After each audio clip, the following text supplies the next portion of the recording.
নমস্কার বন্ধুরা, সীমাস কিচেনে সকল বন্ধুকে স্বাগত জানাই। বন্ধুরা, আজ আমি একটা নতুন রেসিপি নিয়ে হাজির হয়েছি। এটি বানানো খুব সহজ আর যে কেউ খুব সহজে বানিয়ে নিতে পারবেন।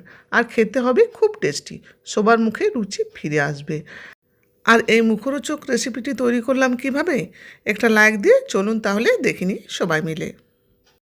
বন্ধুরা, আমি এখানে কতগুলো পেঁয়াজ শাক নিয়েছি। পেঁয়াজ শাকের যে পেঁয়াজটা আছে সেটাও নিয়েছি, আর তার সাথে নিয়েছি কিছুটা পরিমাণে ধনেপাতা। শীতকালে প্রচুর পরিমাণে পেঁয়াজ শাক বাজারে পাওয়া যায়। পেঁয়াজ শাক দিয়ে বিভিন্ন ধরনের রেসিপি তৈরি হয়। আমি এখানে পেঁয়াজ শাক আর ধনেপাতা দিয়ে একটা রেসিপি তৈরি করব। আর বাকি যে মশলাগুলো দিয়েছি সেগুলো আমি আস্তে আস্তে পরে দেখিয়ে দিচ্ছি। পেঁয়াজ শাকের মধ্যে যে হলুদ শাকটা থাকে বা পেঁয়াজের মধ্যে যে খোসাটা থাকে, সেই খোসাটা আমি পরিষ্কার করে ছাড়িয়ে নিয়েছি।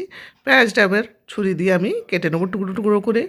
আপনারা বটি দিয়ে বা ছুরি দিয়ে টুকরো টুকরো করে কেটে নেবেন। দেখুন, আমার পেঁয়াজটা কাটা হয়ে গেছে। এবার এগুলো পরিষ্কার জল দিয়ে ধুয়ে নেব। ধনেপাতাটা আমি টুকরো টুকরো করে কেটে নেবো। এগুলো আমি আগেই পরিষ্কার করে নিয়েছি, কিন্তু আমি জল দিয়ে ধুইনি। ভালো করে পরিষ্কার করে জল দিয়ে আমি ধুয়ে নেবো এগুলো কাটার পর। তার সাথে আমি 4-5টা কাঁচা লঙ্কা কুচিয়ে নিয়েছি, এটা দেখালাম না। আর যে পেঁয়াজটা আমি পেঁয়াজ পাতা থেকে পেয়েছি, সেই পেঁয়াজটা আমি কুচিয়ে নিয়েছি। এবার এইগুলো আমি একটা পাত্রে নিয়ে নেব। আর সাথে নিয়েছি যে পেঁয়াজ পাতাটা আমি কেটেছি, সেটা আমি পরিষ্কার জল দিয়ে ধুয়ে নিয়েছি। এতে পেঁয়াজ রাখা পাত্রে জল ঝরিয়ে আমি নিয়ে নেব। লঙ্কাটা আমি এখন দিলাম না, লঙ্কাটা পরে দেবো। আর যে যেমন ঝাল খাবেন সেই অনুযায়ী লঙ্কাটা নিয়ে নেবেন। এবার আমি ধনেপাতাটাও ধুয়ে নিয়েছি, ধনেপাতাটাও আমি জল ঝরিয়ে নিয়ে নেব। সাথে দিয়ে দেবো নুন। যে পরিমাণে রান্নাটা করবেন তার চেয়ে একটু কম নুন দেবেন। এবার ভালো করে হাত দিয়ে চটকে নেব। এতে পেঁয়াজ ধনেপাতাটা ভালোভাবে নরম হয়ে যাবে। তারপর আমি কাঁচা লঙ্কাটা দিয়ে দেবো। কাঁচা লঙ্কাটা চটকালে হাত জ্বালা করবে, তার জন্য আমি কাঁচা লঙ্কাটা দিলাম না। এবার দিয়ে দেবো 4 চামচ বেসন। বেসনটার সাথে মুচমুচে হওয়ার জন্য দিয়ে দেবো 2 চামচ চালের গুঁড়ো। বেসনটা যদি পরে লাগে আরও, তাহলে পরে আমি আবার অ্যাড করে নেব। কালারের জন্য দিয়ে দেবো অল্প একটু হলুদ। তার সাথে দিয়ে দেবো আর একটু নুন। আর একটু নুন লাগবে মনে হচ্ছে, ওই জন্য আমি একটু নুন দিয়ে দিলাম। এবার দিয়ে দিলাম 1/2 চামচ জিরে গুঁড়ো। অল্প একটু খাবার সোডাও অ্যাড করে দিলাম।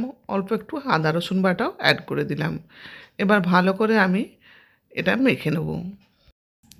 এই মিশ্রণটা মাখার জন্য আমি কোনো এক্সট্রা জল অ্যাড করছি না। পেঁয়াজ পাতা থেকে বা ধনেপাতা থেকে যে জলটা বেরিয়েছে সেই জল দিয়ে এটা মাখা হয়ে যাবে। পেঁয়াজটা নুন দিয়ে আগে মেখে রেখেছিলাম বলে জলটা বেরিয়েছে, সেই জল দিয়ে আমি মেখে নিলাম। আপনার যদি মনে হয় যে আর একটু বেসন অ্যাড করতে হবে, নরম আছে, তাহলে আপনারা বেসন অ্যাড করে নেবেন। আমার এটা মাখা হয়ে গেছে, সুন্দর মাখা হয়ে গেছে, আমার অ্যাড করার দরকার নেই। এবার আমি এগুলো ভেজে নেবো।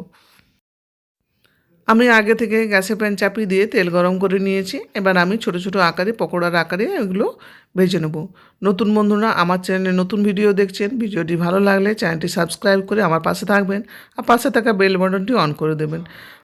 আগামী দিনে নতুন কোনো ভিডিও আপলোড করলে নোটিফিকেশান পৌঁছে যাবে সবার আগে আপনাদের কাছে।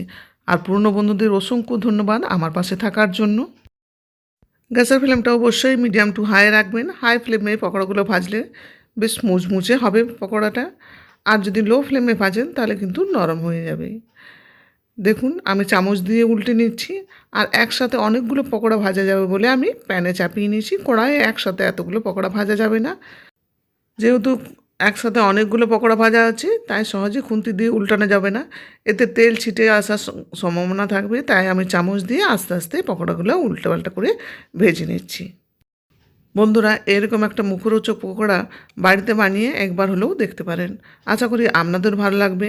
যাদের মুখে রুচি নেই তাদেরও আশা করি মুখে রুচি এরকম পকোড়া খেলে ফিরে আসবে।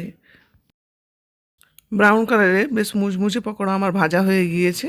এবার আমি তেল ঝরিয়ে তুলে নেব অন্য পাত্রে। বন্ধুরা, দেখলেন তো কত সহজে একটা মুচমুচে পকোড়া তৈরি হয়ে গেল। গরম ভাতে বা চায়ের সাথে বা শুধু মুখে দুর্দান্ত লাগবে খেতে। গরম গরম পকোড়া পরিবেশনের জন্য রেডি। দেখুন কতটা ক্রিস্পি হয়েছে। আমি এখানে শসার সাথে পরিবেশন করছি। আপনাদেরকে আমি একটা পকোড়া দেখিয়ে দিচ্ছি। দেখুন কতটা ক্রিস্পি হয়েছে, আর ভেতরটাও সেরকম হয়েছে টেস্টি। আপনারা চাইলে এইভাবে একবার বাড়িতে বানিয়ে নিয়ে দেখতে পারেন। আশা করি আপনাদেরও ভালো লাগবে। বন্ধুরা, আজকে রান্নার ভিডিও কেমন লাগলো প্লিজ কমেন্ট বক্সে কমেন্ট করে জানাবেন। আর নতুন বন্ধুরা, আজকে রান্নার ভিডিও যদি আপনাদের ভালো লেগে থাকে প্লিজ সাবস্ক্রাইব করে আমার পাশে থাকবেন। আর দেখার শেষে একটা লাইক দিয়ে দেবেন। আর বন্ধুদের সাথে শেয়ার করবেন। আজ এই পর্যন্ত। সবাই সুস্থ থাকুন, ভালো থাকুন। আজকের ভিডিওটি শেষ পর্যন্ত দেখার জন্য ধন্যবাদ।